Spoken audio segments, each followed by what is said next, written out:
The highway stretched through Montana like a scar across winter skin. Snow fell in sheets so thick the world beyond 20 feet ceased to exist. It was the kind of weather that made driving feel less like transportation and more like faith, blind, necessary, Hey there, dangerous. little ones. Garrett Thorne kept both hands Be on the safe wheel of now. his F-150 posture straight, without effort. 40 years old, just over 6 feet tall, broad through the shoulders but leaner than he used to be, the kind of lean that came from forgetting to eat rather than choosing not to. His dark hair was cut in a neat, undercut military discipline carved into muscle memory. The beard he wore now was short and precise silver, creeping in at the temples like frost on dark water. Blue-gray eyes watched the road with the practiced distance of a man who had learned the hard way that attention was the price of survival. He wore what he always wore when driving alone, a long-sleeved flannel shirt over a thermal undershirt, heavy canvas work pants, tan boots with treads worn smooth on the inside edge. No uniform anymore. No rank. No mission parameters. Just a man driving toward a town he had chosen because nothing ever seemed to happen there. The radio crackled with static and weather warnings. Garrett turned it off. He preferred silence. Silence did not ask questions. It did not require answers. Traffic moved slowly, bottlenecked by construction ahead. Orange cones materialized and vanished in the snow. Reflective vests glowed briefly before being swallowed by white. Garrett drove with the patience of someone who had nowhere urgent to be and no one waiting for his arrival. That was when he saw her. At first, she was just a shape near the median, barely visible through the curtain of falling snow.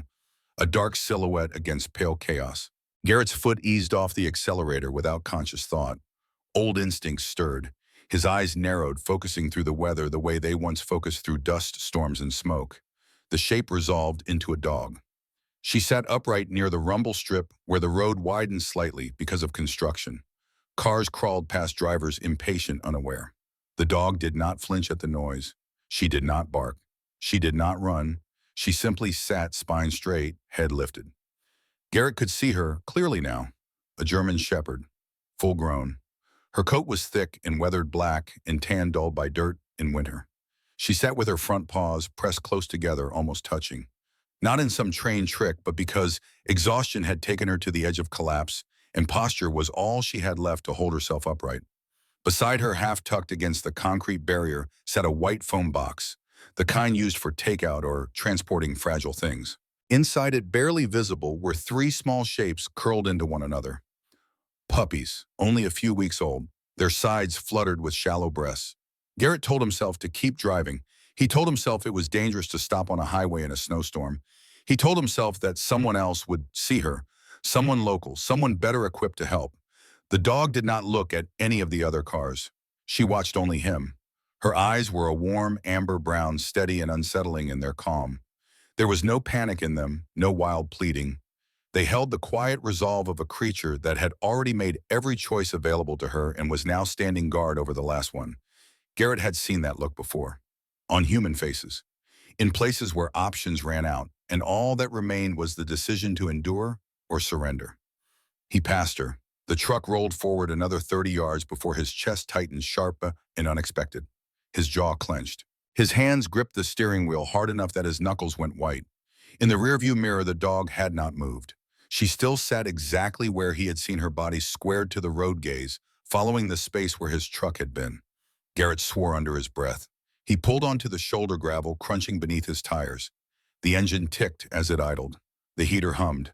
Outside, the wind pushed snow against the windshield in waves. Garrett sat for 3 full breaths. This was how it always started, he thought.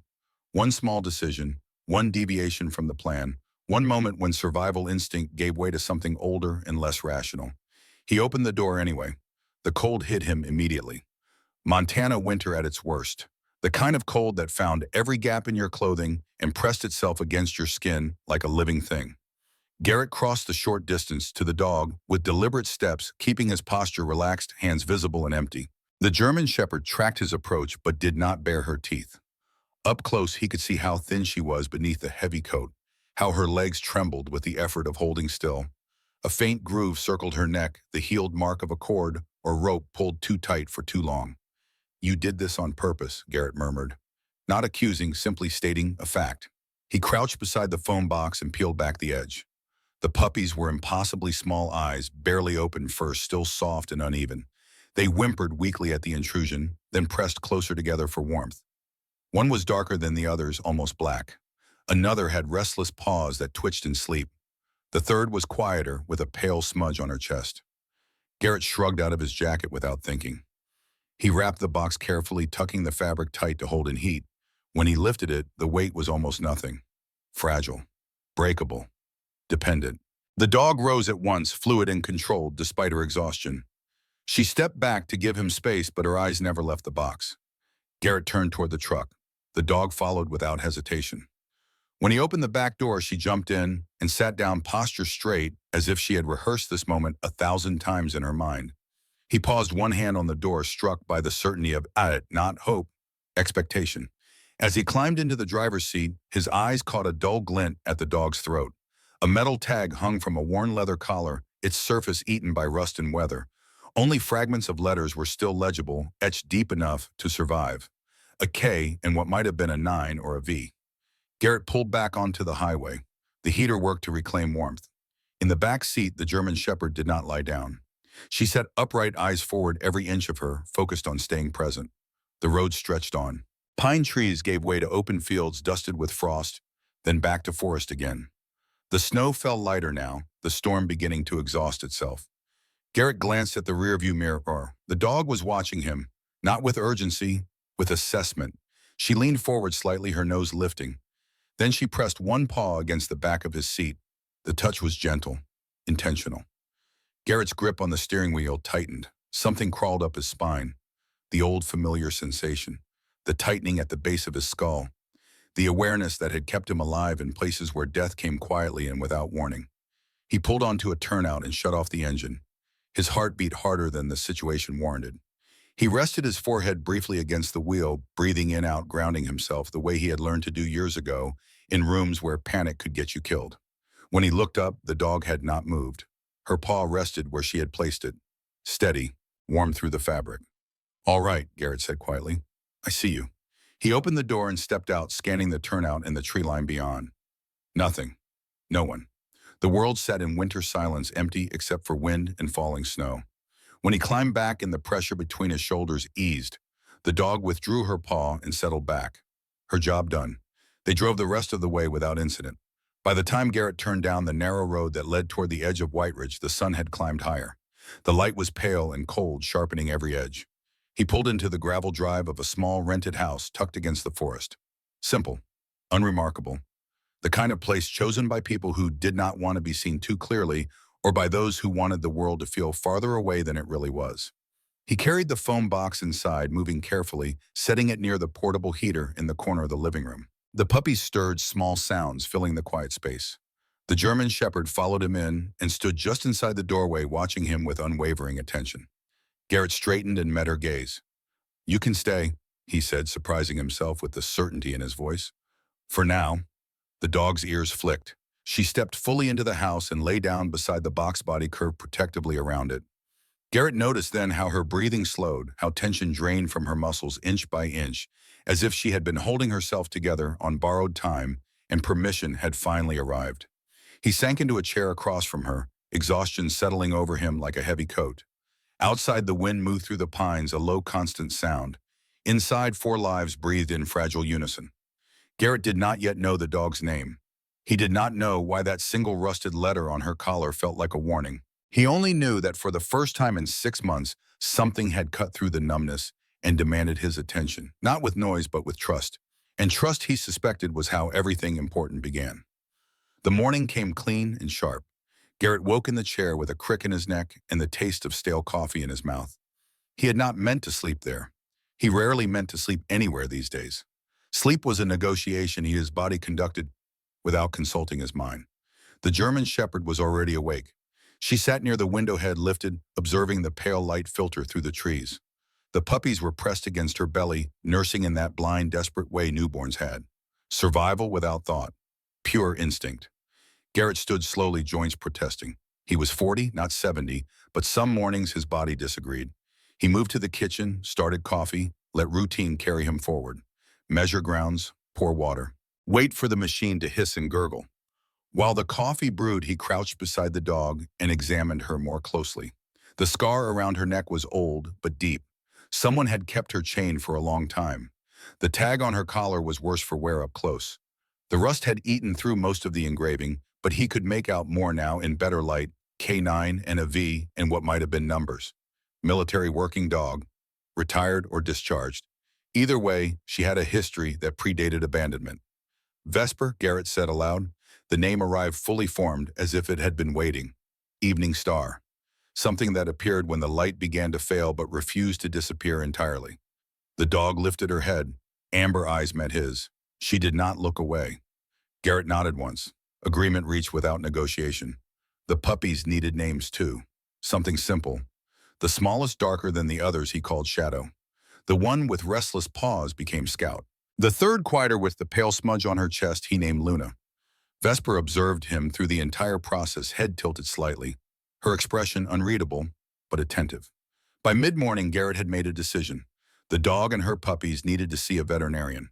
Not because anything seemed immediately wrong, but because he had learned the hard way that waiting for problems to announce themselves was a luxury reserved for people who had never watched someone die from an infection that started small. He loaded Vesper and the puppies into the truck and with the same care he once used handling ordnance, stable, aware that fragile things required respect. The drive into White Ridge took 12 minutes. The town revealed itself in pieces. A diner with fogged windows. A hardware store with a hand-painted sign that had faded to the point of illegibility. A post office that looked older than the road that led to it. People glanced at his truck without interest, then looked again when they noticed the dog. Small towns had a way of cataloging strangers. Garrett had become good at being unremarkable. The veterinary clinic sat on the edge of town, clean but unpretentious. A simple sign, White Ridge Animal Care, Dr. Rebecca Lawson, DVM. The building was painted white with green trim, surrounded by a gravel parking lot and a small fenced area where dogs could stretch their legs before appointments. Garrett carried the box of puppies inside. Vesper walked beside him, close but not anxious. The waiting room smelled of disinfectant and warm fur. A young woman at the front desk looked up, smiled automatically, then saw Vesper and paused. "Is she aggressive?" the receptionist asked, not unkindly. "Protocol, not fear." "No," Garrett said. "She's protective. There's a difference." The woman nodded and made a note. 10 minutes later, they were called back. Dr. Rebecca Lawson was in her late 50s, tall and spare, with silver blonde hair pulled into a low knot. She moved with the efficiency of someone who had been doing this work long enough that the motions had become instinct. Her eyes, however, were sharp. They missed very little. She greeted Garrett with professional warmth, then turned her attention to Vesper. The dog stood still, allowing the examination without resistance, but without relaxation either. Vigilance held like a second skin. "These are young," Dr. Lawson said after examining the puppies, her voice calm but focused. "Too young to be out in this weather. 4 weeks, maybe 5. They're underweight." She checked each puppy with methodical care, listened to hearts, examined eyes and ears, made notes on a clipboard. "They'll need supplemental feeding," she continued. "I'll give you formula and instructions. Keep them warm. Watch for lethargy or refusal to eat. Those are red flags." Garrett nodded. He had dealt with worse triage and worse conditions. This he could manage. Dr. Lawson moved to Vesper next. She ran her hands over the dog's body, checking for injuries, feeling for abnormalities. When she reached the scar around Vesper's neck, her fingers paused. Her brow creased. "This mark," she said, slowly looking up at Garrett. "I've seen this before, not on this dog specifically, but this pattern. It's from extended restraint. Years, not months." She examined the rusted tag, next turning it carefully in her fingers. "K9, Dr. Lawson read aloud. The number was too degraded to make out fully, but the V was clear. She looked at Garrett with an expression that had shifted from professional interest to something sharper. "This is a military working dog tag, or was, but she's not in the database. I checked when I saw the scar pattern. No civilian registry, no discharge paperwork filed locally." Garrett felt something tighten in his chest, not surprise, confirmation. "Someone erased her," Dr. Lawson said quietly. "Officially, this dog doesn't exist." Vesper sat through the conversation without moving, but her eyes tracked between Garrett and the veterinarian, as if following a discussion she could not hear, but understood nonetheless. Dr. Lawson stepped back, crossing her arms. "There's something else you should know. A woman called last week. Older, very worried. She was looking for a German shepherd matching this description. Said her son told her the dog had been hit by a car and died, but she didn't believe him. Did she leave a name? Garrett asked. Eleanor Ashford, lives on a farm north of town. I told her I'd keep an eye out. Garrett filed the name away. You didn't call her when I brought Vesper in? No, Dr. Lawson said, because I wanted to see what kind of person you were first. And because if a dog has been erased from official records, there's usually a reason. Sometimes that reason is benign. Sometimes it's not. She held his gaze for a moment, then reached into a drawer and pulled out a business card. She wrote a number on the back in precise handwriting. That's Eleanor's number. If you decide to contact her, tell her I sent you. If you don't, I'll understand. But these puppies deserve better than what they've had. And that dog, she nodded toward Vesper. She's been through something. I can see it in the way she moves, in the way she watches. She's not just protective. She's hypervigilant. That doesn't come from nothing. Garrett took the card. Thank you. Don't thank me yet, Dr. Lawson said. Eleanor Ashford is a kind woman, but kindness doesn't always protect people from their own families. Back at the cabin, Garrett set the puppies near the heater and followed Dr. Lawson's instructions. Formula mixed to precise ratios, feeding every 3 hours, monitoring body temperature. It was methodical work, grounding in its simplicity. Vesper positioned herself so she could see both the door and Garrett. During the day, she followed him from room to room, never underfoot, always just far enough away to observe. At night, she lay beside the puppies but kept her head up, ears swiveling at every sound. Garrett recognized the behavior. He had lived it himself for years. The inability to fully rest. The constant scanning for threats. The way the body refused to believe that safety could be anything more than temporary. On the third evening, as the sun sank below the tree line and stained the snow amber and gold, Garrett sat at the kitchen table with Eleanor Ashford's phone number in front of him. He stared at it for a long time. He was not a man who sought out complications. He had come to Montana to disappear into quiet anonymity, to let the noise in his head settle into something manageable, to stop being a weapon and start being a person. But Vesper was curled around her puppies near the window, and her eyes were open, and she was watching him with an intensity that felt like a question. Garrett picked up his phone and dialed. The voice that answered was soft and cautious. Hello, Stuamo. Mrs. Ashford, my name is Garrett Thorne. Dr. Lawson gave me your number. I think I found your dog. There was a long pause, then a sound like air being let out of lungs that had been holding it too long. Is she alive? Eleanor Ashford asked, and her voice broke on the last word. She is, Garrett said. So are her puppies. Another pause, longer this time. When Eleanor spoke again, her voice was steadier, but only just. Can I see her? Yes, Garrett said. When do you want to come? Now, Eleanor said. If that's not too much trouble. I've been looking for her for 8 days. I thought, her voice caught. I thought she was gone. Garrett gave her the address, hung up, looked at Vesper. Someone's coming, he said. Someone who's been looking for you. Vesper tilted her head. Then she stood, walked to the door, and sat down facing it, waiting. Eleanor Ashford arrived 32 minutes later. Garrett heard the car before he saw it. An old Subaru, pale blue, moving carefully over the gravel drive. He watched from the window as she parked and stepped out. She was short and spare, her posture slightly stooped but not defeated. Her hair was soft, silver gray, pulled back into a low bun. She wore a heavy olive wool coat buttoned to the throat, a cream scarf wrapped carefully around her neck, and sensible dark shoes dusted with dried salt from the road. Her hands were bare despite the cold fingers pale and trembling.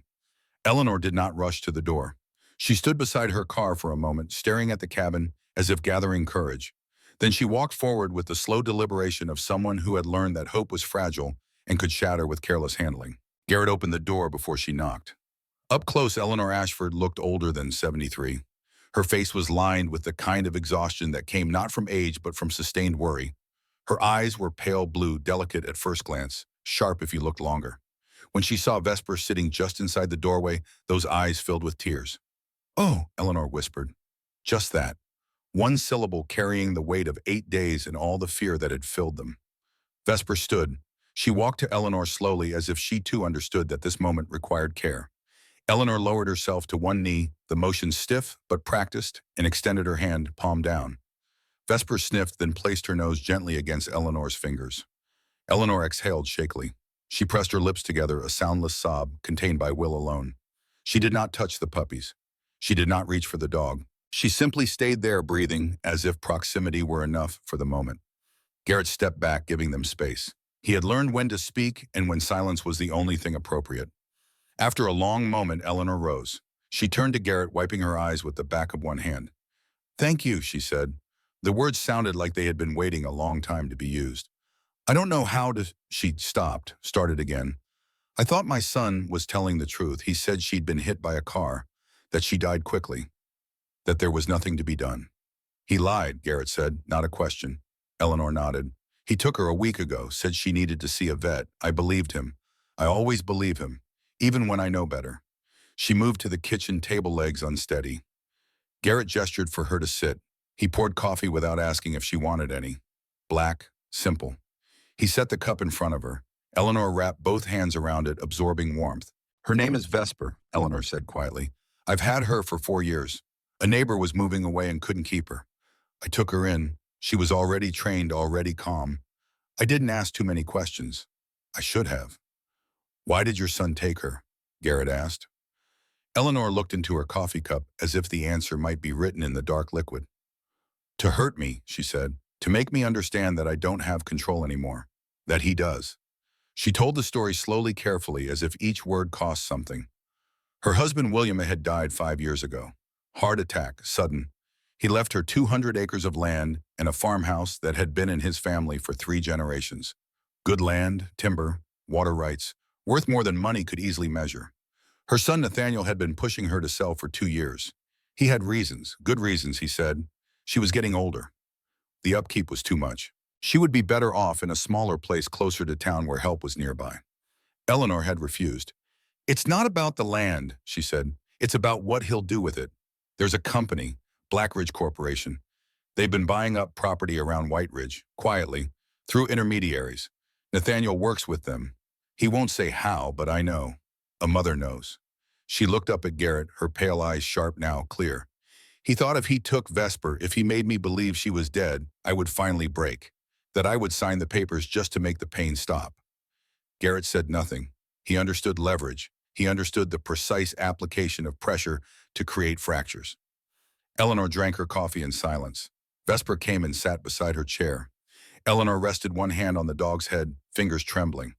"I don't know what to do," Eleanor said finally. "I want to take her home, but I'm afraid. Afraid that if I do, Nathaniel will come back. And next time he won't pretend she's dead. He'll make it true." Garrett leaned back in his chair, arms crossed. He studied Eleanor Ashford the way he once studied terrain, looking for weak points, for strengths, for truth beneath the surface. "You can visit her here," he said, "every day if you want.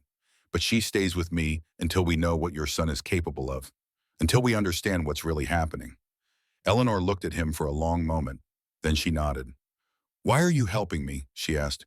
"You don't know me. You don't owe me anything." Garrett glanced at Vesper. The dog was looking at him with those steady amber eyes unblinking. "I don't know yet," he said honestly, "but I will." Eleanor stayed for an hour. She sat on the floor with Vesper and the puppies, speaking to them in soft tones Garrett could not quite hear. When she finally rose to leave, her movements were slower, as if exhaustion had finally caught up to grief. At the door, she turned back. "You should know," Eleanor said quietly, "my son doesn't like to lose, and he's not above using people to get what he wants.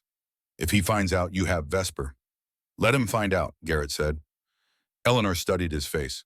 Whatever she saw there seemed to satisfy her. She nodded once, then walked to her car and drove away, taillights fading into the gathering dark. Garrett stood on the porch long after she left. The cold bit through his flannel shirt, but he did not move. He was thinking about leverage, about pressure, about men who used cruelty as a tool and expected no resistance. Vesper came and stood beside him. She did not press against his leg or demand attention. She simply stood there, solid and present. Garrett looked down at her. "We're in it now," he said. "You know that, right?" Vesper's tail moved once, a single deliberate wag. Garrett almost smiled. Inside, the puppies were sleeping. Outside, the forest was dark and silent. And somewhere in White Ridge, Nathaniel Ashford was making calculations that did not yet account for a man who had nothing left to lose and a dog who had already survived being erased once. The night settled, the cold deepened, and Garrett Thorne, for the first time in 6 months, felt something stir beneath the numbness. Purpose, quiet and unfamiliar, but undeniable. He went inside, locked the door, and sat in the chair by the window. Vesper lay at his feet. The puppies breathed their small, rhythmic breaths, and Garrett kept watch the way he always did, waiting for trouble to announce itself. It would come, it always did, but this time he would not be alone. The phone call came at 2 in the morning on the third night after Eleanor's visit. Garrett woke instantly, the way he always did, body moving from sleep to full alertness without transition. His hand found the phone on the table beside the chair where he had dozed off. Unknown number. He let it ring twice or more before answering. Mr. Thorne. The voice was male, middle-aged, calm in the way that required practice. Not a threat delivered hot, a statement delivered cold. You have something that belongs to the Ashford family. I'm calling to suggest you return it. Garrett said nothing. Silence was its own weapon. Let the other person fill the void. Mrs. Ashford is elderly, the voice continued. She's confused, sentimental about animals in a way that clouds her judgment. What she needs is family looking out for her interests. What she doesn't need is a stranger interfering in private matters. Who is this? Garrett asked, though he already knew. Nathaniel Ashford, Eleanor's son, the person legally responsible for her well-being. She seemed pretty clear-headed to me, Garrett said. A pause. When Nathaniel spoke again, the warmth had drained from his voice like water from a cracked basin. You're new to White Ridge, Mr. Thorne. You don't understand how things work here, how families operate. I'm trying to be reasonable. I'm trying to give you a chance to walk away from something that isn't your concern. And if I don't, then you'll learn that small towns have long memories and short patience for outsiders who don't know their place. The line went dead. Garrett set the phone down slowly. Across the room, Vesper was already on her feet, ears forward, body tense. She had not heard the conversation, but she had felt the shift in the air, the way danger changed the quality of silence. He knows, Garrett said to her, to himself, to the darkness, which means he's been watching. He moved to the window and looked out at the night. The forest was a wall of black beneath a sky scattered with stars. No headlights, no movement. But that meant nothing. Surveillance did not require visibility. It only required patience and the right equipment. Garrett pulled the curtains closed and checked the locks on both doors. Then he sat back down, but sleep was gone. His mind had already shifted into tactical mode, cataloging threats, calculating responses, mapping contingencies. Vesper returned to her place beside the puppies, but did not lie down. She sat upright, watching the door ready. They stayed that way until dawn. Morning brought coffee and the realization that Nathaniel Ashford's call had been a test. Push and see what pushes back. Measure resistance. Adjust strategy accordingly. Garrett had taken those kinds of tests before. He knew how they worked. The question was not whether trouble would escalate. The question was when and how. He fed the puppies, following Dr. Lawson's instructions with methodical precision. Shadow was growing faster than the others, more assertive at feeding time.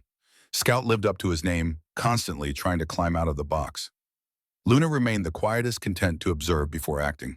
Vesper stood guard over them with the vigilance of a mother who had learned that safety was never guaranteed, only defended. At 9 in the morning, Garrett made a decision. If Nathaniel Ashford wanted to play games, Garrett needed to understand the board. And that meant finding someone who knew how the pieces moved. He loaded Vesper and the puppies into the truck and drove into town. Not to the veterinary clinic this time, to the small brick building on Main Street with a sign that read, White Ridge Herald, Eston, 1947. The newspaper office was exactly what Garrett expected. Cluttered, underfunded, stubbornly persistent, a front desk buried under stacks of papers, filing cabinets that looked older than the building itself, the smell of ink and old coffee, and something that might have been ambition once, but had settled into determination. A woman looked up from a computer screen as Garrett entered. Mid-30s, sharp features, short blonde hair that looked like it had been cut with impatience rather than style. She wore a denim jacket over a gray thermal shirt and jeans worn soft at the knees. Her eyes were green and missed very little. Help you, she asked. Not unfriendly, just busy. I'm looking for information, Garrett said, about land sales, specifically a company called Black Ridge Corporation. The woman's expression shifted. Not surprise. Recognition. You're the guy with the time, she said. It was not a question. Eleanor Ashford's dog. Word travels fast when old ladies start crying in coffee shops about miracles. Jillian Cross, Garrett guessed. Guilty. She stood and came around the desk extending a hand. Her grip was firm, brief, professional. You want to know about Black Ridge? That makes you either very smart or very stupid. I haven't decided which yet. Can we talk somewhere private? Garrett asked. Jillian studied him for a moment, then nodded toward a back office. Yeah, come on. The office was small and cramped, dominated by a desk covered in documents, maps, and coffee cups at various stages of abandonment. Jillian cleared a chair by moving a stack of folders to the floor, then sat behind the desk and gestured for Garrett to sit. Blackridge Corporation, she said without preamble, has been buying up land around White Ridge for the past 18 months, quietly, through shell companies and intermediaries. They target elderly landowners, isolated properties, places with water rights or mineral access. She pulled out a map and spread it across the desk. Red circles marked parcels all around White Ridge Valley. 15 of them. Each of these properties was purchased in the last year and a half, Jillian continued. All of them were owned by people over 70. All of them sold for prices that looked generous on paper, but were actually below market value once you factored in mineral rights and timber access. And here's the interesting part. She tapped the map. 6 of these former landowners are now in assisted living facilities.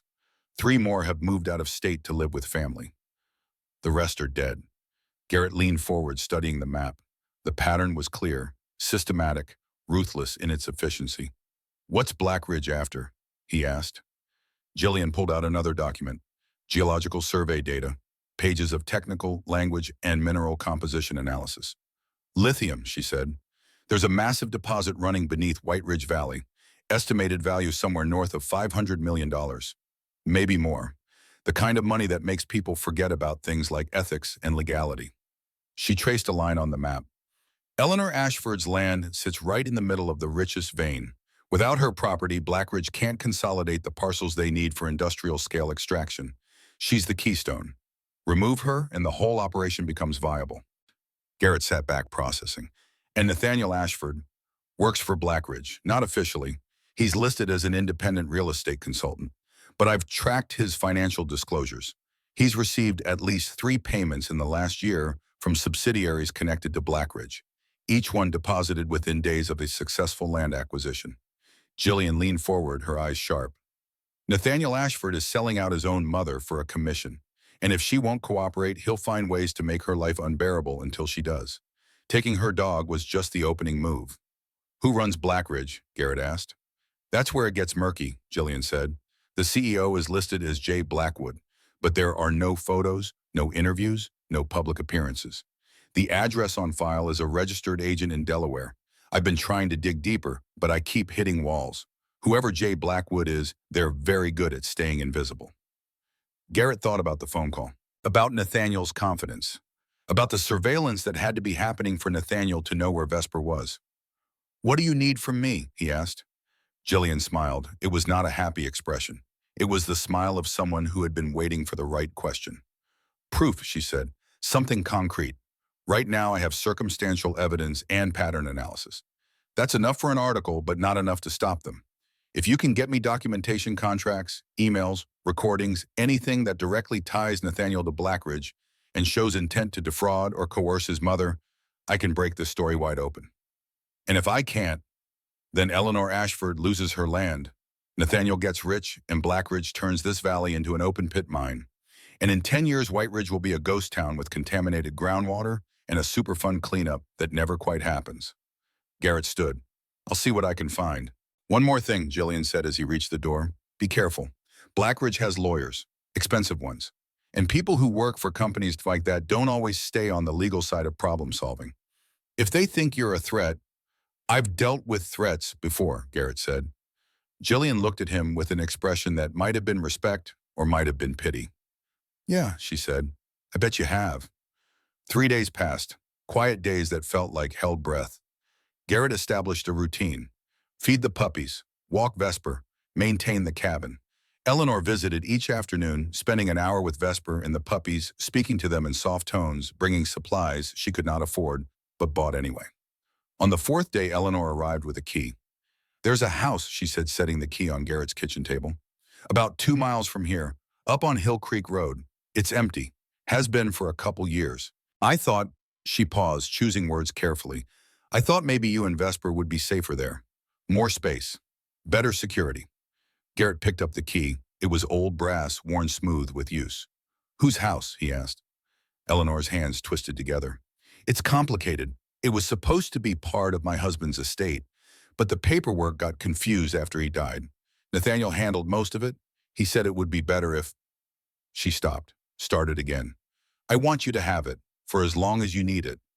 Eleanor, Garrett said gently, whose name is on the deed. She would not meet his eyes. I don't know, Nathaniel took care of it. Every instinct Garrett had was screaming warning.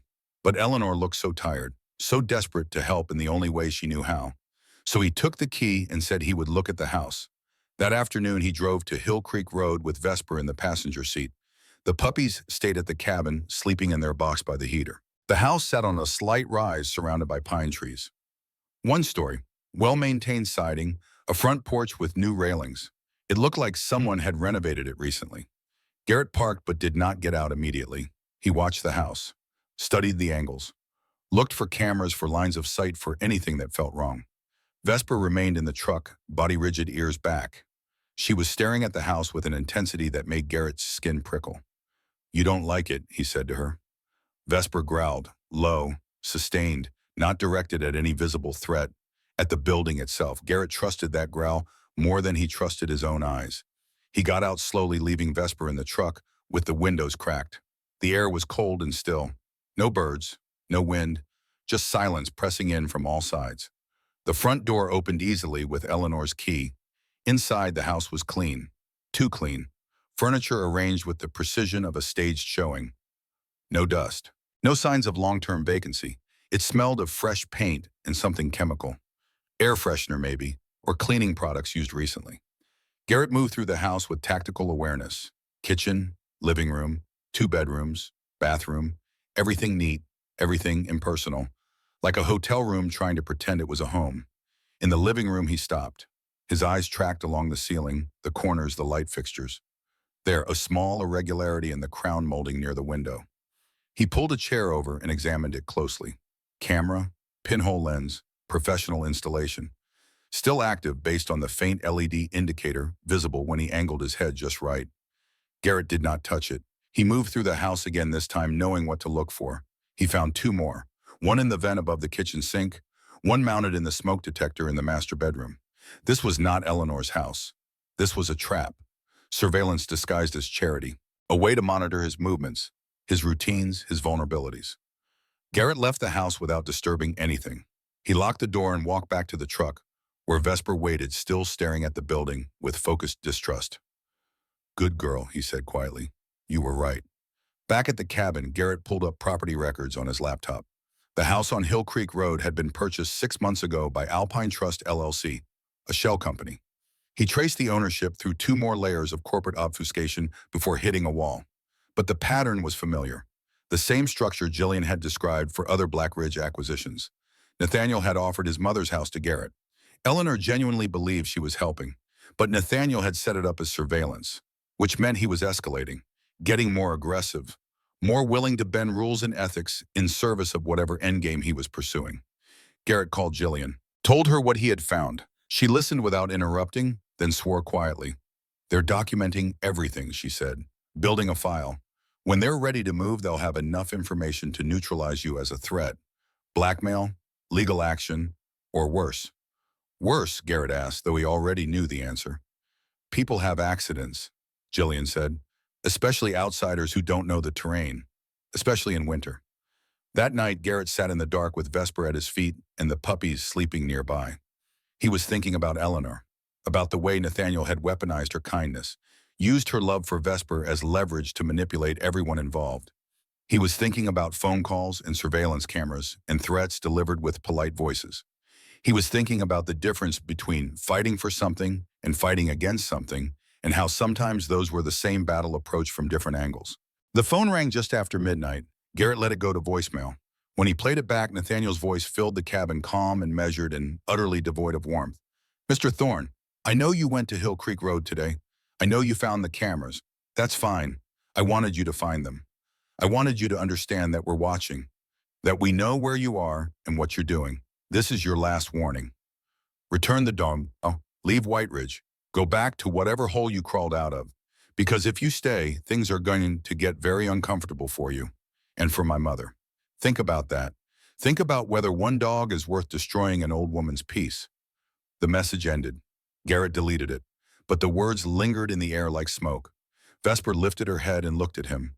In the dim light, her amber eyes seemed to glow. Garrett reached down and rested his hand on her head. Her fur was warm, solid, real. No, he said quietly. We're not leaving. Not yet. The next morning, Garrett drove back to the newspaper office. Jillian was at her desk, typing furiously, surrounded by empty coffee cups and documents that seemed to multiply while he watched. I need to know everything about Nathaniel Ashford, Garrett said without preamble. Not just his connection to Blackridge. Everything.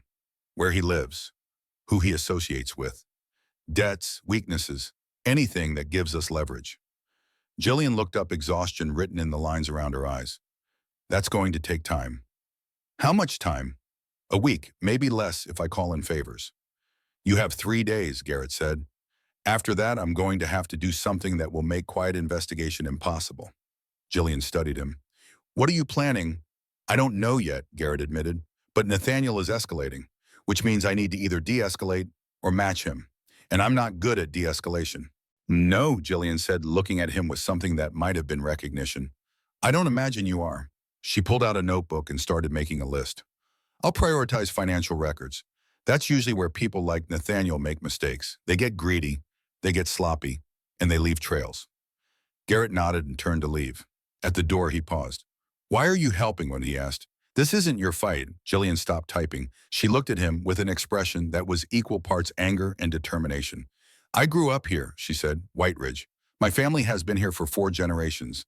I watched good people get pushed out by developers who promised progress and delivered nothing but strip malls and empty buildings. I watched the valley I loved get sold piece by piece to the highest bidder. So yeah, maybe it's not my fight in the sense that nobody's threatening me directly, but it's my home. And I'm tired of watching it get carved up by people who see nothing but dollar signs. She returned to her keyboard, fingers moving fast.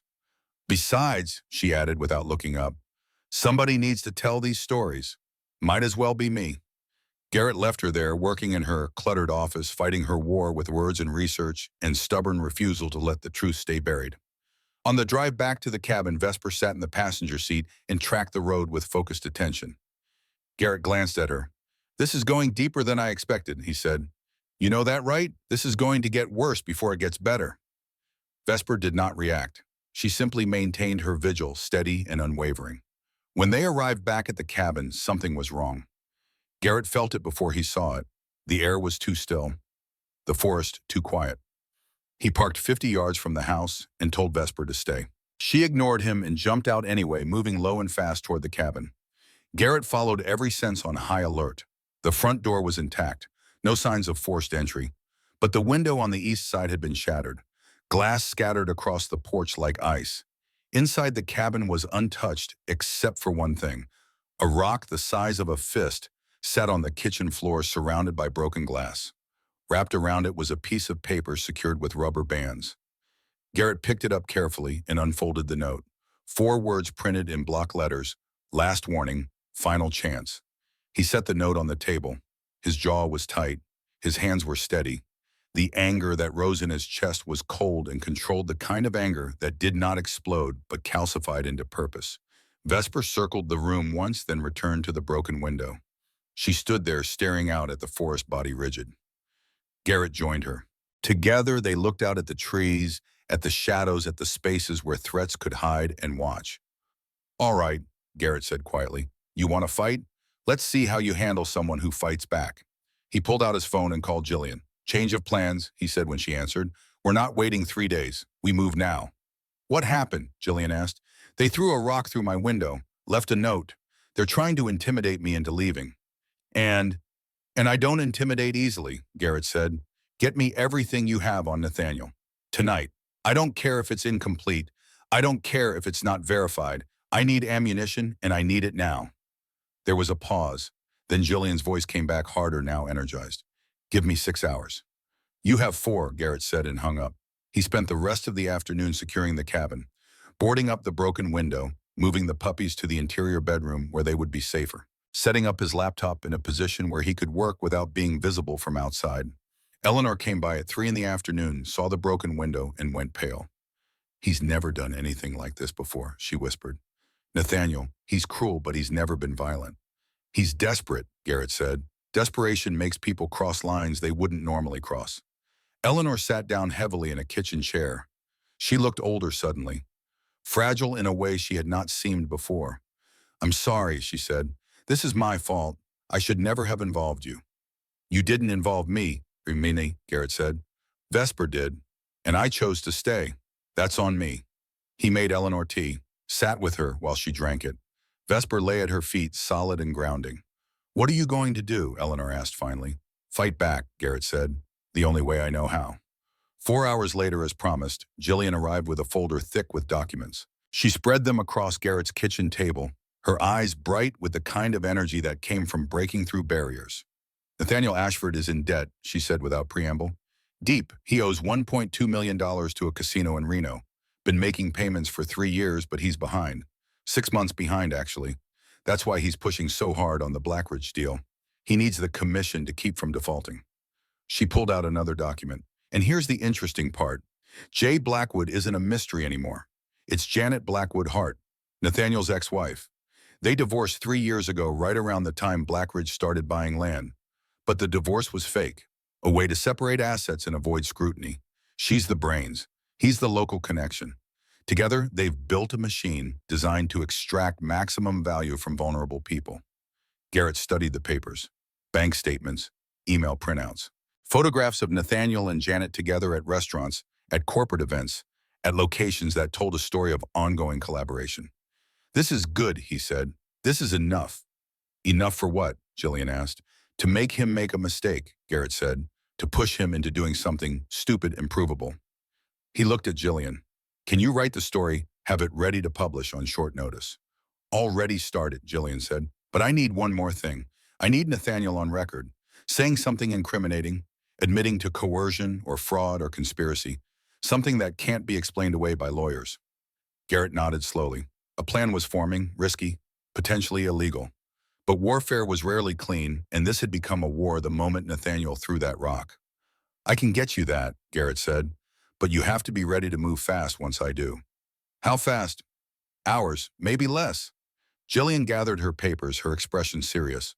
"Garrett, if this goes wrong, Blackridge will come after both of us with everything they have. Lawsuits, harassment, worse." "I know," Garrett said, "and you're okay with that." Garrett thought about Vesper sitting in the snow on the side of the highway, about Eleanor's trembling hands and tired eyes, about small towns being devoured by people who saw nothing but profit margins. "Yeah," he said, "I'm okay with it." After Jillian left, Garrett sat alone in the cabin with Vesper at his feet. The puppies were sleeping. The night was dark and cold outside, and somewhere in White Ridge, Nathaniel Ashford was making calculations that did not yet account for how far a man with nothing to lose would go to protect the fragile things that had been placed in his care. Garrett pulled out his phone and composed a text message to the number Nathaniel had called from. "We need to talk. Your mother's farm. Tomorrow at noon. Come alone." He hit send and waited. The response came 30 seconds later. "Fine, but bring the dog. This ends tomorrow, one way or another." Garrett set the phone down. He looked at Vesper, who was looking at him with those steady amber eyes. "Tomorrow," he said to her, "we find out what he's really capable of, and we make sure everyone knows." Vesper's tail moved once, not a wag, an acknowledgement. Outside, the wind picked up, moving through the pines with a sound like distant voices. And in the darkness, forces were gathering that would collide before the sun set again.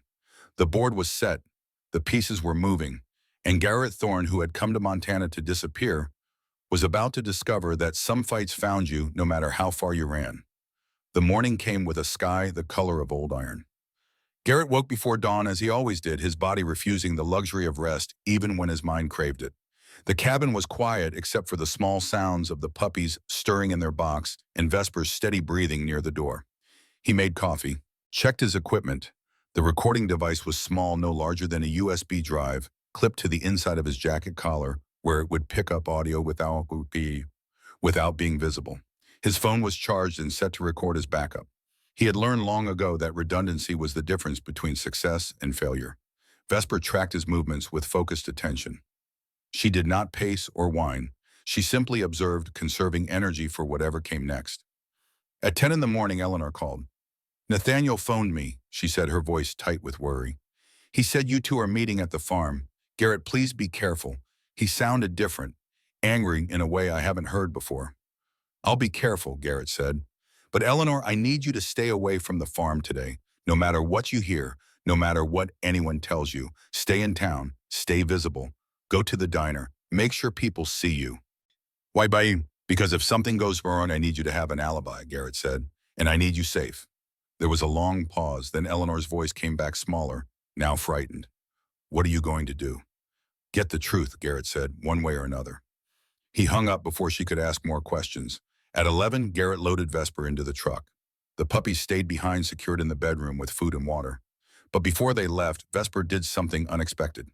She stood at the cabin door, then turned and walked deliberately toward the back bedroom. Not to check on the puppies, they were sleeping. She stopped at the closet where Garrett kept his old duffel bag, the one he had not opened since arriving in Montana, the one that held things he preferred not to think about. Vesper sat down in front of the closet and looked back at him, waiting. What is it? Garrett asked, though he felt the familiar tightening in his chest, the sensation that came before memories surfaced. He opened the closet. The duffel was military-issue worn canvas with his name still stenciled on the side. Thorne. G. He had not touched it in 6 months, had not wanted to. Vesper nosed the bag, insistent. Garrett crouched beside her and unzipped it slowly. Old uniforms, medals he never wore, a combat knife, and at the bottom, wrapped in a cloth, a small wooden box. He did not remember packing this box. Did not remember it at all. His hands trembled as he opened it. Inside were photographs, old ones, Polaroids with dates written on the back in handwriting he recognized as his own, but could not remember writing. The first photo showed Garrett 8 years younger, 32, clean-shaven, wearing desert camouflage, kneeling beside a German Shepherd puppy with a white tag around her neck, K9V07. The second photo showed the same puppy, now a year old, sitting at attention, handler SSGT G Thorne written on the back. The third photo was both of them, Garrett's hand on the dog's head, the dog looking up at him with amber eyes. Trust, connection, love. The dates spanned 18 months, training, deployment, preparation, and then nothing. The photos stopped. Garrett's breath came short. His vision narrowed. This was not possible. He did not remember this dog, did not remember training her, did not remember, but Vesper pressed her nose against his hand. And suddenly fragments came rushing back. A facility in Virginia, a program with a name he was not supposed to speak. Dogs trained to detect deception through microexpressions and physiological changes. Classified work, dangerous work, work that had been shut down after something went wrong. He remembered now, remembered being told the program was terminated, remembered being debriefed, remembered signing documents, remembered a medical procedure. Routine, they said, standard memory suppression for classified programs. They had erased her from his mind, erased 18 months of his life, made him forget the dog he had trained, the dog he had loved. Vesper, he whispered, and the name felt different now. Not something he had chosen randomly, something he had always known, something buried. She had not forgotten him, even after 8 years, even after abandonment and abuse and being left for dead on a highway. She had recognized him, had known he would stop, had waited for him specifically, because she remembered what he had been forced to forget. Garrett sat on the floor of the cabin, photographs scattered around him, and wept. Not from grief, from recognition, from the sudden understanding that the moment on the highway had not been chance. It had been reunion. Vesper lay down beside him, her body pressed against his, patient, forgiving, waiting for him to remember what she had never forgotten. I'm sorry, Garrett said into her furrow. I'm so sorry I didn't remember. I'm sorry I left you. But Vesper did not need his apology. She needed his presence, and that finally he could give her. They sat together for a long time. The cabin was quiet except for the sound of Garrett's breathing slowly returning to normal. The puppies slept. The morning light grew stronger. When Garrett finally stood, he felt different, lighter, as if a weight he had not known he was carrying had been lifted. He looked at Vesper. She looked back, and in that gaze was everything that needed to be said. Forgiveness, loyalty, love that had survived erasure and time and every attempt to destroy it. All right, Garrett said quietly. Now we go finish this. Together, the way we always should have. Vesper's tail wagged once. Agreement. Resolution. They left the cabin together, handler and canine, reunited after 8 years, ready to face whatever came next. Not as strangers bound by circumstance, but as partners who had found each other again against impossible odds. The photographs remained on the floor, proof of a bond that bureaucracy and chemicals and time had tried to erase but could not, because some connections ran deeper than memory. Some loyalties could not be unmade. And as they drove toward Eleanor's farm, Garrett understood now why Vesper had led him to every piece of evidence, why she had known exactly where to look, why she had trusted him completely from the first moment. She had been searching for him for 8 years, waiting for the moment when he would see her again and remember. And on that snowy highway, she had finally found him. This was not a rescue. This was a reunion. And everything that came after was them reclaiming what had been stolen. Not just from Vesper, from both of them. The drive to Eleanor's farm took 15 minutes. The property sat at the end of a gravel road that wound through forest before opening into cleared land. 200 acres, timber on the north side, open pasture in the center. The farmhouse itself was old but well-maintained, white clapboard, with a green metal roof and a wraparound porch that had seen better days. Garrett parked 50 yards from the house and scanned the area. Nathaniel's Tesla was already there, pulled up close to the porch, its black paint gleaming despite the overcast sky. No other vehicles, no signs of additional people. Vesper tensed in the passenger seat, her body going rigid. "Easy," Garrett said quietly. "We do this smart. We get him talking. We get what we need. Then we leave." He clipped a leash to Vesper's collar. Not because he thought she would run, but because it gave him a reason to keep her close, to maintain physical connection. They approached the house together, boots crunching on gravel, breath fogging in the cold air. Nathaniel stepped out onto the porch before they reached the steps. He was exactly as Eleanor had described him. Tall, well-groomed, dark hair styled with precision. He wore a charcoal wool coat over a black turtleneck and dark slacks. Expensive shoes that had no business on a farm. His face had the angular lines of someone who had been handsome once and still traded on it, though age and stress were beginning to show around the eyes and mouth. "Mr. Thorne," Nathaniel said, his voice carrying the forced warmth of a salesman. "Thank you for coming, and you brought Vesper. Good. That makes this easier." Garrett stopped at the bottom of the porch steps. Vesper positioned herself slightly in front of him, not aggressive, but clearly establishing a boundary. "Your mother's been looking for this dog," Garrett said. "You told her Vesper was dead." Nathaniel's smile tightened. "I told her what she needed to hear. My mother has a tendency to get attached to things that aren't good for her. Animals, property, outdated ideas about family legacy. Someone has to make the hard decisions. Hard decisions like abandoning a dog and her puppies on the side of a highway in winter." "I didn't abandon them," Nathaniel said, descending the porch steps slowly, hands in his coat pockets. "I relocated them. There's a difference. They were a distraction. My mother needs to focus on practical matters, like her future, like her health, like the very generous offer Black Ridge Corporation has made for this property." "She doesn't want to sell," Garrett said. "She doesn't know what she wants," Nathaniel replied. "She's 73 years old. She can't maintain this land. She can't afford the upkeep. She's being stubborn for the sake of stubbornness, and it's going to cost her everything." He stopped a few feet away, close enough that Garrett could see the calculation in his eyes. The assessment, the way Nathaniel was trying to determine whether Garrett was a threat or merely an inconvenience. "I'm prepared to make this worth your while," Nathaniel continued. "Return the dog. Walk away. I'll give you $10,000. Cash. No questions asked. You can disappear back to wherever you came from and forget White Ridge exists." "I'm not interested in your money," Garrett said. Nathaniel's expression shifted. The salesman's warmth drained away, replaced by something colder and more honest. "Then you're a fool," he said flatly, "because this doesn't end well for you if you keep interfering. I've been patient, I've been reasonable, but my patience has limits." "Is that a threat?"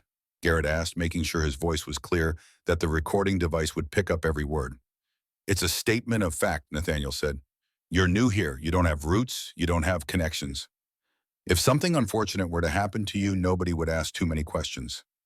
Accidents happen all the time in rural Montana, especially in winter, especially to outsiders who don't know the terrain." Vesper's lip curled back, showing teeth. A low growl vibrated in her chest. Nathaniel glanced at the dog, his eyes narrowing. "You should control your animal, Mr. Thorne. Aggressive dogs have a way of getting meow shot around here." That was when Garrett knew Nathaniel was not just desperate, he was dangerous. The mask had come off, completely revealing the man underneath. Someone who would threaten violence casually, who would speak of murder as if it were weather. "Why do you need your mother's land so badly?" Garrett asked, changing tactics. Blackridge has bought 15 other properties. Why is Eleanor so important? Nathaniel smiled. It was not a pleasant expression. Because Eleanor's land sits on top of the richest lithium deposit in the valley, he said. Without it, the entire extraction operation is compromised. With it, Blackridge can consolidate and begin mining within 18 months. The commission on that deal is $20 million. My share is $3 million, enough to solve a lot of problems. Are problems like gambling debts? Garrett asked quietly.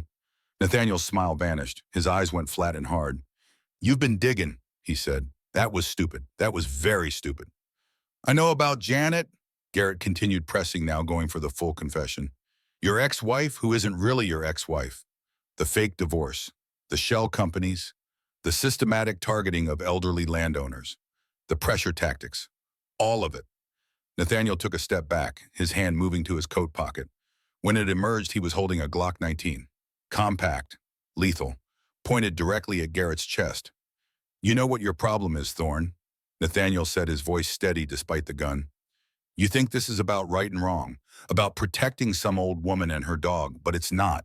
It's about power, about who has it and who doesn't, and right now, I'm the one holding the gun. Vesper launched forward before Garrett could react.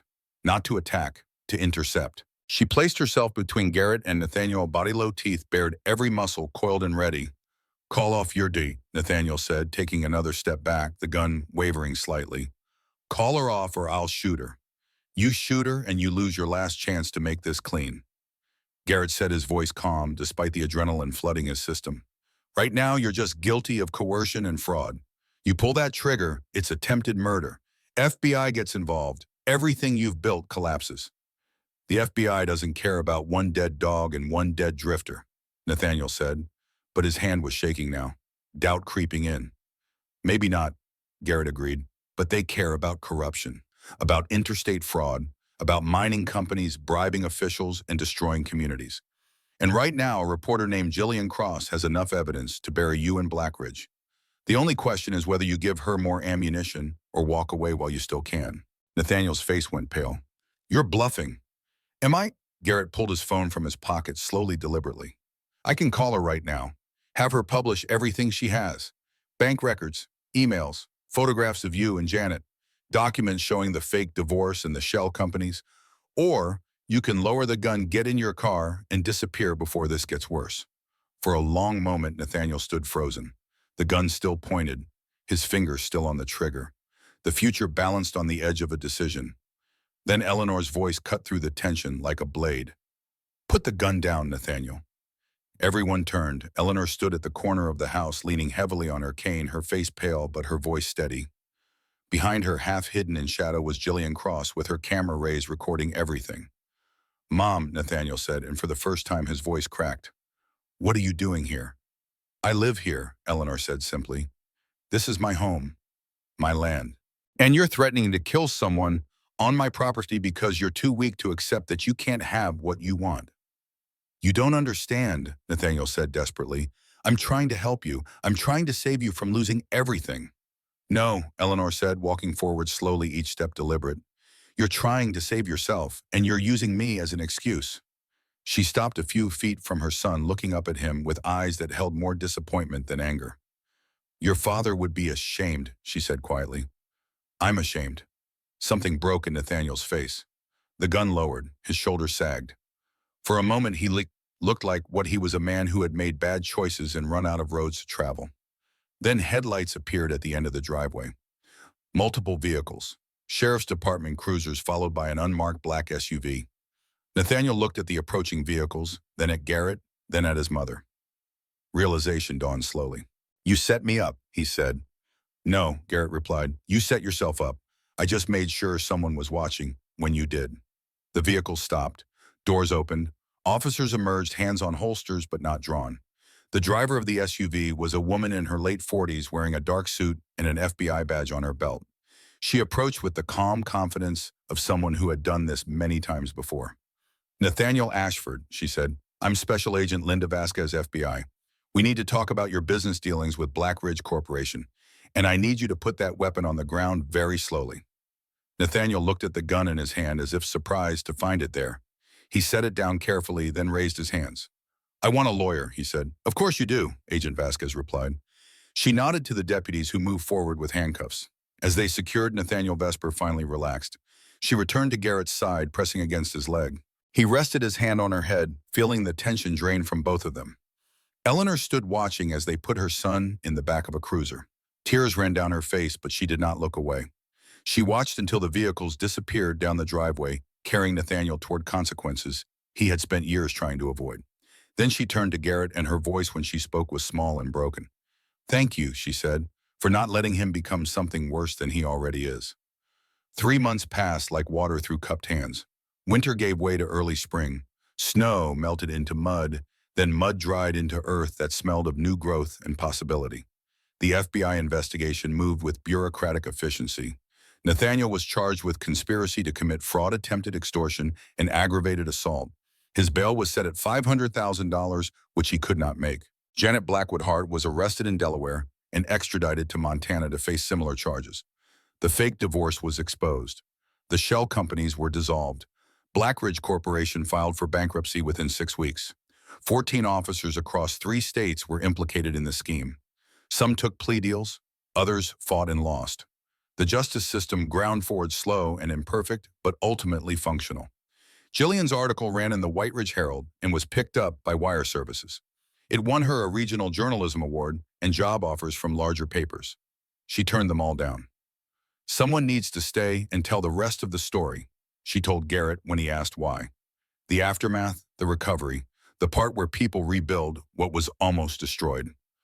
Eleanor kept her land. The deed was cleared of all encumbrances. The pressure evaporated overnight. But the cost had been high. She had lost her son not to death, but to choices that could not be unmade.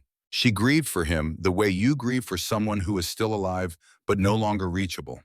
On a warm afternoon in early April, Eleanor came to Garrett's cabin with a proposal. The farmhouse is too big for one person, she said, sitting at his kitchen table with a cup of tea warming her hands. And you've been living in this cabin like you're camping instead of staying. I thought maybe we could make a different arrangement. What kind of arrangement? Garrett asked. Turn the farm into something useful, Eleanor said. A place for animals that have nowhere else to go, for people who need space to heal. You could run it, I'd help. We could call it Vesper House. She looked at Vesper, who lay by the door with Shadow Scout and Luna sprawled around her in various stages of sleep. It seems fitting, Eleanor continued. She brought us together. She saved herself by refusing to give up. Maybe we can help others do the same. Garrett considered the offer. He had come to Montana to disappear, to let the noise in his head settle into manageable silence. But in trying to disappear, he had found something he had not been looking for. Purpose that extended beyond himself. Connection that did not demand perfection. All right, he said, let's try it. The transformation took time. The farmhouse was cleaned and repaired. Outbuildings were converted into kennels and shelters. Fences were mended. Supplies were ordered. Word spread slowly through the valley about the place that took in strays and asked no questions. The first arrival was a woman in her late 20s with 2 young children and a black eye that was healing yellow at the edges. She had heard about Vesper House from a social worker who had heard about it from Jillian's follow-up articles. Eleanor welcomed her without hesitation, showed her to a room, fed her children, asked for nothing except the time she needed to figure out what came next. The woman stayed for 3 weeks. When she left, she had a job lined up and an apartment secured. She hugged Eleanor at the door and cried and promised to send pictures of the children. After she was gone, Eleanor sat on the porch with Garrett and watched the sunset over the valley. This is what the land was always meant for, she said quietly. Not mining, not profit. This. More people came, more animals. A rotating cast of broken things learning to be whole again. Garrett found himself settling into rhythms he had not experienced since before the military. Routines built around care instead of combat. Days measured in small victories instead of completed objectives. Vesper thrived. The puppies grew rapidly, developing personalities as distinct as their names. Shadow remained the quietest, thoughtful, and observant. Scout was bold and adventurous, constantly testing boundaries. Luna was the peacemaker, the one who seemed to sense when tension needed diffusing. At night, Garrett often sat on the porch of the farmhouse with Vesper beside him, looking out at land that felt less like a battlefield and more like home with each passing day. 6 months after Nathaniel's arrest, Garrett received a letter. It was from the Veterans Administration, forwarded through several addresses before finding him. Inside was a notification about a medical trial. New treatments for PTSD, therapies that were showing promise where traditional approaches had failed. He almost threw it away. Then he looked at Vesper, who was looking at him with those steady amber eyes, and he thought about second chances, about survival that extended beyond merely staying alive. He called the number on the letter and scheduled an appointment. The therapy was not easy. It required revisiting places in his mind he had spent years trying to seal off. But it was effective in ways medication and avoidance had never been. Slowly, incrementally, the noise in his head began to diminish. The hypervigilance that had defined him for so long started to relax its grip. He would never be who he was before war. That person was gone. But he could become someone new. Someone defined less by what he had survived and more by what he chose to protect. On a bright morning in late September, Garrett drove back to the stretch of Highway 93 where he had first seen Vesper. He parked in the same spot, turned off the engine, and sat for a long moment looking at the place where everything had changed. Vesper sat in the passenger seat, head tilted slightly, as if she too remembered. Garrett got out and walked to the spot where the foam box had sat. The median, the rumble strip, the concrete barrier. It all looked different in warm sunlight, less desperate, less dangerous. He knelt down and placed his hand on the ground, feeling the warmth of sun-heated asphalt. "You came back for me," he said quietly to Vesper, who had come to stand beside him. 8 years you waited. 8 years you remembered what I was forced to forget. And when you saw me again on this highway, you knew I would stop. Because deep down beneath the erasure, I still knew you too. He knelt down eye level with her. "I'm sorry I forgot. I'm sorry they made me forget. But I remember now. Every training session, every mission, every moment we were partners. And I'll never forget again." Vesper pressed her nose against his hand, not seeking comfort, offering it. They stayed there for a few minutes, two survivors acknowledging the moment when their paths had intersected and redirected. Then Garrett stood, brushed dirt from his jeans, and walked back to the truck. The drive back to Vesper House took 20 minutes. When he arrived, Eleanor was on the porch with a family who had just arrived. A father with tired eyes and two teenagers who looked like they had forgotten how to trust adults. Eleanor was speaking to them in her gentle way, explaining how things worked, asking nothing except that they stay as long as they needed. Garrett parked and climbed out. Shadow Scout and Luna came running from the barn tails, wagging bodies, wriggling with the uncomplicated joy of dogs who had never known abandonment. Vesper greeted them calmly. The matriarch returned. Jillian's car pulled up the driveway. She had taken to visiting regularly, documenting the project, writing follow-up stories about the people and animals who passed through Vesper House.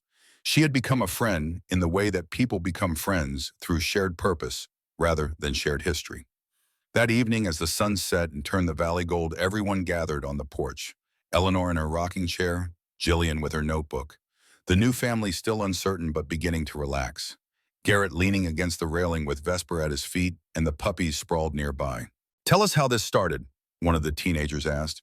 A girl maybe 15 with the kind of wariness that came from learning too young that safety was conditional. Eleanor looked at Garrett. Garrett looked at Vesper. And then he told the story. Not the full story, not the parts about guns and threats and the FBI, just the essential truth. "I was driving through a storm," he said, "and I saw a dog sitting by the side of the road. She was waiting for someone to stop, someone to see her. And I almost didn't. I almost kept driving." "What made you stop?" the girl asked. Garrett thought about that question.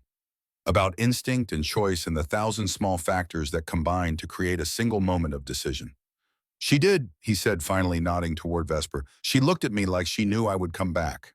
Like she had faith in something I didn't have faith in myself. And I couldn't let that faith go unanswered." "What was she having faith in?" the girls asked. "That someone would do the right thing," Garrett said. "Even when it was hard, even when it was dangerous. That somewhere out there, someone still cared about protecting things that couldn't protect themselves." The girl absorbed this, turning it over in her mind. Then she reached down slowly and placed her hand on Vesper's head. The dog accepted the touch with patient dignity.